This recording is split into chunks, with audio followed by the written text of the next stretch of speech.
കഴിഞ്ഞ ദിവസം ഒരു കൊലക്കേസ് പ്രതികളായ 2 ഗുണ്ടകളെ അറസ്റ്റ് ചെയ്ത് ചോദ്യം ചെയ്തപ്പോഴാ അവര് പറഞ്ഞത് അന്ന് എന്നെ കൊല്ലാൻ ശ്രമിച്ചത് മൂർത്തി പറഞ്ഞിട്ടാണെന്ന്. മൂർത്തി എന്നെ കൊല്ലാൻ പറഞ്ഞെങ്കിലും അവനെ കൊണ്ട് ചെയ്യിപ്പിച്ചത് മേഡം തന്നെ ആയിരിക്കുമല്ലോ. അതന്വേഷിക്കാനാ ഞാൻ വന്നത്. എന്തിനായിരുന്നു മേഡം മൂർത്തിയെ കൊണ്ട് അന്ന് എന്നെ കൊല്ലാൻ ശ്രമിച്ചത്? Hello uncle. ഹായ്.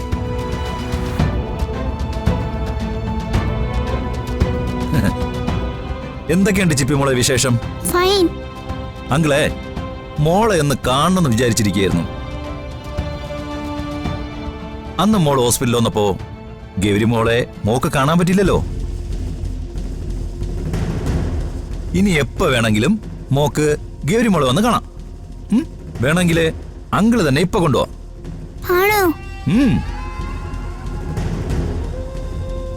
അമ്മേ, നമുക്ക് അങ്കിളുടെ ആശുപത്രി പോയി ഗൗരിയെ കാണാം.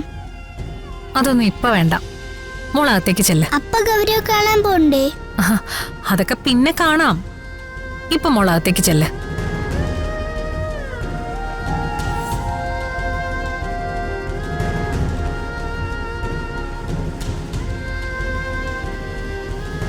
അവന്തിക മേഡത്തിന് മൊത്തത്തിൽ ഇപ്പൊ കഷ്ടകാല. അനിരുദ്ധം കേസിൽ ശിക്ഷിക്കപ്പെടുന്നുള്ള കാര്യത്തിൽ ഉറപ്പാ.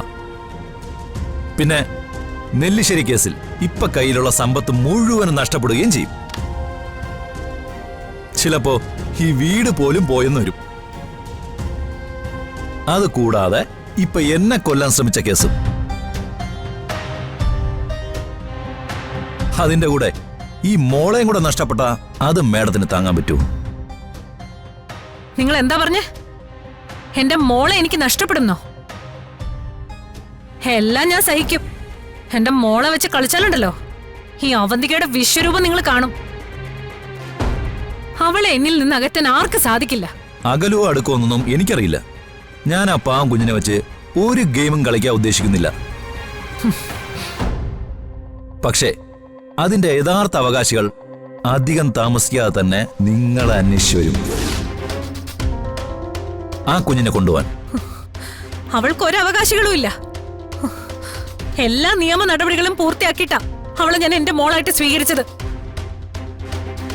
ജീവിച്ചിരിക്കുന്ന അവളുടെ ഒരേ ഒരു അവകാശി ഞാൻ മാത്രമാ. അവിടെ നിങ്ങൾക്ക് തെറ്റി. ചിപ്പിമോളുടെ യഥാർത്ഥ അമ്മ ജീവിച്ചിരിപ്പുണ്ട്. അവൾക്ക് ജന്മം നൽകിയ അച്ഛൻ അവളെ അന്വേഷിക്കുന്നുമുണ്ട്. പക്ഷെ ഇപ്പോഴും നഷ്ടപ്പെട്ടുപോയി ആ കുഞ്ഞ് ആരുടെ കയ്യിലാണുള്ളതെന്ന് അവർക്കാർക്കും അറിയില്ല. അതറിയാവുന്നത് എനിക്ക് മാത്രം. എല്ലാം നഷ്ടപ്പെടാനോടൊപ്പം ജീവനെപ്പോലെ നിങ്ങൾ സ്നേഹിക്കുന്ന ഈ കുഞ്ഞിനെ നിങ്ങൾക്ക് നഷ്ടപ്പെടും. നിങ്ങൾ എത്ര നിയമപരമായി നടപടിക്രമങ്ങൾ പൂർത്തിയാക്കിയെന്ന് പറഞ്ഞാലും അവളുടെ യഥാർത്ഥ അവകാശികൾക്ക് നിങ്ങൾ അവളെ തിരിച്ചു കൊടുത്തേ പറ്റൂ. ഇനി ഒരിക്കൽ കൂടി ഞാൻ നിങ്ങളുടെ മുമ്പിൽ വന്ന് നിൽക്കുമ്പോൾ ചിപ്പി മോളുടെ യഥാർത്ഥ അച്ഛനും അമ്മയും എന്റെ കൂടെ ഉണ്ടാവും. അത് മറക്കണ്ട.